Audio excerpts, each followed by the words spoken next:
इसे राजनीति का ट्रम्प कार्ड कहते हैं। एक सवाल और मेरा है, क्योंकि लगातार चुनाव के पहले ही बहुत सारी चीज़ें चल रही हैं। बीजेपी हमलावर है, चाहे वो केंद्र की हो या फिर राज्य की हो। वो बार बार ये कहते हैं कि छत्तीसगढ़ में बहुत करप्शन है, हर चीज़ में चले जाइए, गौठान में करप्शन है, डीएमएफ में करप्शन है, तमाम सारी जो सरकारी योजनाएं हैं उसमें करप्शन है, शराब का जो घोटाला हुआ उसमें करप्शन है। और इन तमाम सारे आरोपों के बीच केंद्र सरकार की जो एजेंसियां हैं, इनकम टैक्स है, ईडी है, वो भी आती है, वो भी कार्रवाई करती है, धड़ाधड़ कार्रवाई की जा रही है, कई सारे लोग जेल में भी हैं। तो ये जो कार्रवाई है, क्या ये वाकई एक मुद्दा बनाने की कोशिश की जा रही है, हकीकत है? देखिए, यदि हकीकत होता, 3 साल हो गए जैसे शराब के छापा डाले आईटी ने, फिर उसको 2 साल बाद ईडी पकड़ लेती है उसी मुद्दे को। अब कह रहे हैं सीबीआई को देंगे, अब वो कोर्ट में चले गए हैं, सीबीआई को। तो इसका मतलब ये है कि इतने बड़ी बड़ी एजेंसियां हैं, है ना, वो सफल नहीं हुई है। अब तो इंटरपोल ही बचा है भाई। अब सीबीआई के लिए कोर्ट में गए हैं। अच्छा, अनेक थानों में, मतलब कर्नाटक में वहाँ एफआईआर, मध्य प्रदेश में एफआईआर, उत्तर प्रदेश में एफआईआर। क्या मजाक बना रखे हैं, और आपकी स्थिति क्या बन रही है। और दूसरी बात यह है कि आप कहते हैं कि 2100 करोड़ का घोटाला हुआ।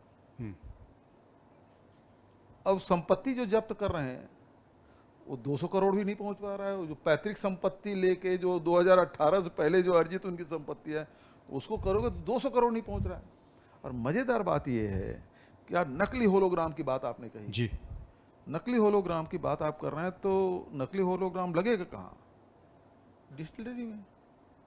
तो डिस्टिलरी में कौन है? या तो डिस्टिलर है और मान लो आबकारी विभाग के अधिकारी वहां पदस्थ रहते हैं। तो भैया, दोनों खिलाफ कार्रवाई की क्या आपने? डिस्टिलर है, उसके खिलाफ क्या कार्रवाई आपने की? ना उसकी संपत्ति जब्त की, ना उसके खिलाफ कोई कार्रवाई की, ना उसको जेल भेजा। तो इसका मतलब क्या है?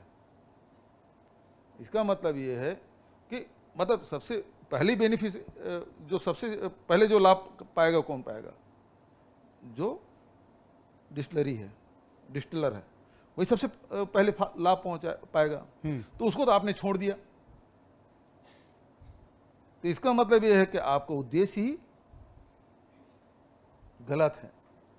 तीसरी बात यह है, केक की रिपोर्ट की बड़ी चर्चा होती है आजकल। हाँ, सीएजी की ये शराब वाले मामले में केक एक बार नहीं 2 बार पूरे छत्तीसगढ़ के जांच कर लिया, उन्होंने सर्टिफिकेट दिया कि यहाँ कोई गड़बड़ नहीं है।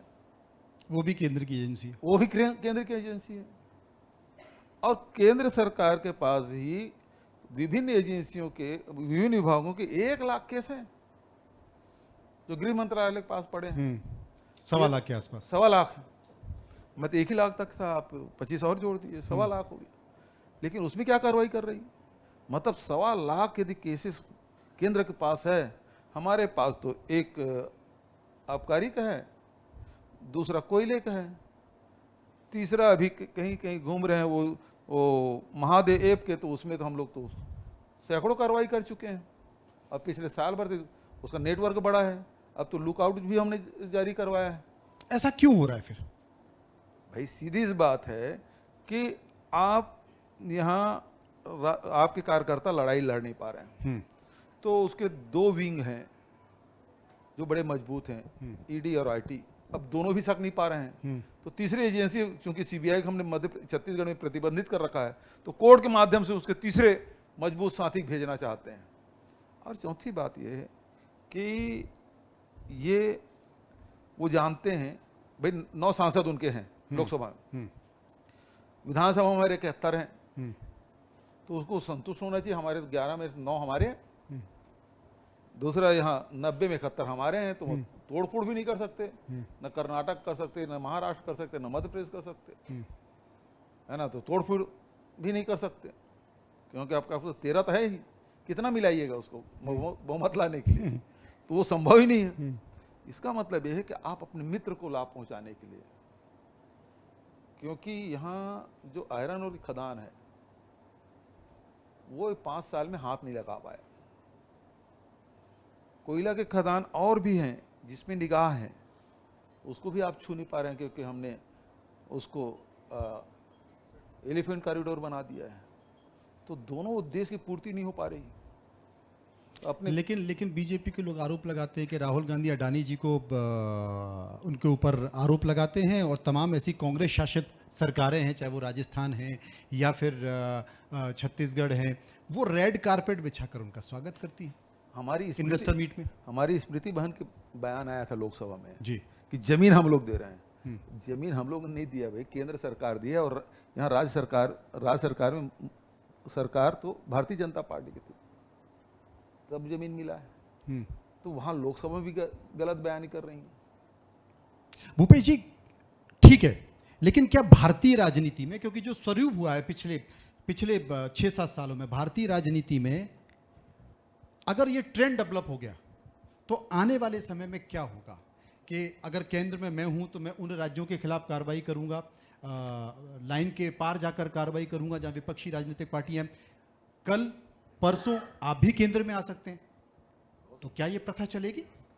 देखिए, अंबेडकर जी ने जब संविधान बनाया तो उन्होंने एक बात कही थी, संविधान कितना भी बड़ा अच्छा हो, कानून कितना भी अच्छा बने, लेकिन उसको लागू करने वाला व्यक्ति सही होना चाहिए।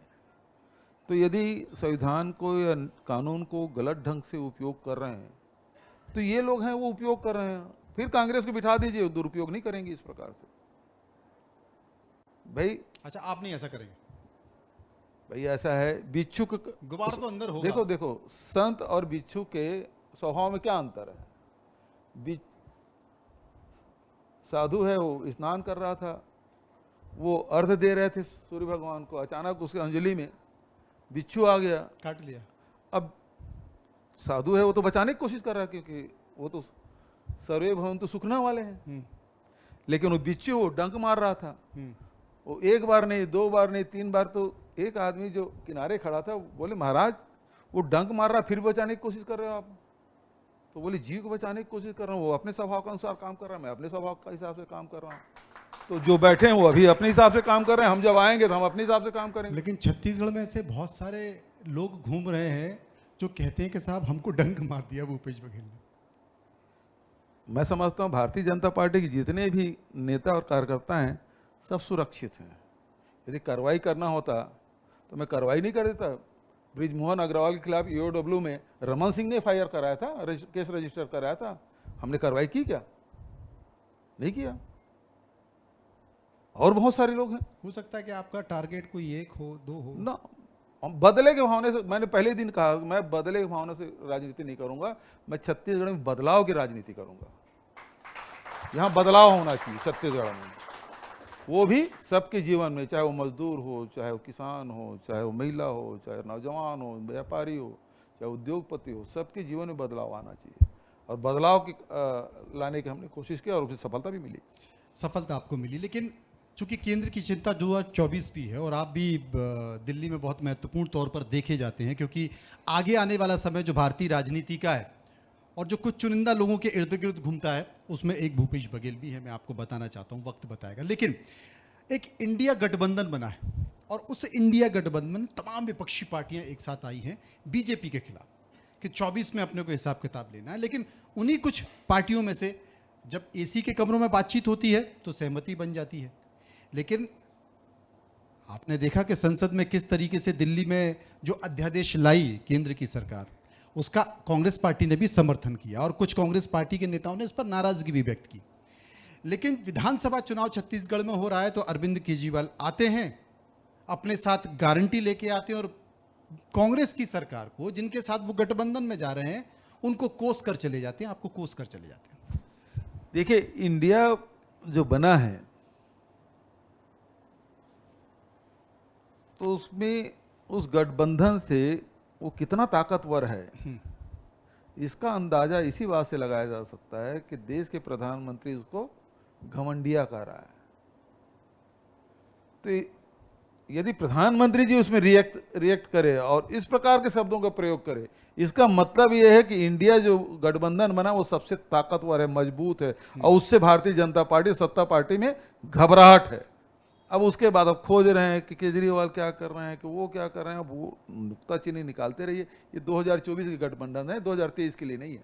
अच्छा, 2023 में अरविंद केजरीवाल आपके खिलाफ चुनाव लड़ेंगे? लड़े भाई, शौक पूरा कर। आरोप आपके ऊपर लगाएं, कोई फर्क नहीं पड़ता, क्योंकि आपको भरोसा है, भूपेश है तो भरोसा है, कोई फर्क मुझे जनता पे भरोसा है। भूपेश जी, बहुत बैठकें चल रही हैं,